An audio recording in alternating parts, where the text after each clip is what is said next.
दरम्यान या प्रकरणामध्ये जो आरोपी मारला गेलेला आहे अक्षय शिंदे, त्याच्या कुटुंबियांसोबत संवाद साधण्याचा प्रयत्न केला आहे आपल्या प्रतिनिधींनी, तोही बघूया।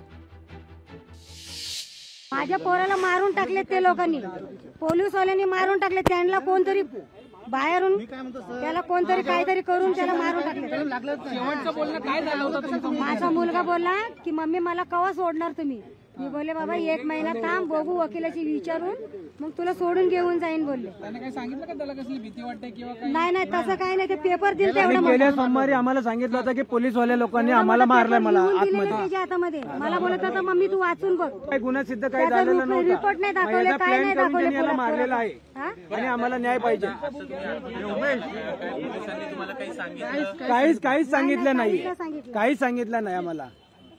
आणि हे प्रकरण दाबण्यासाठी त्याला मारलंय, हे प्रकरण दाबण्यासाठी। मारले ते पोराला बंदूक कसं पकडायला येणार?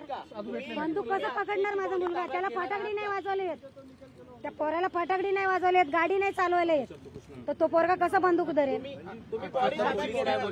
पोलीस काहीच बोलले नाही आम्हाला। आता बॉडी आम्ही ताब्यात घेणार नाही, आम्हाला न्याय भेटायला पाहिजे, आम्हाला न्याय पाहिजे, आम्ही बॉडी ताब्यात घेणार नाही।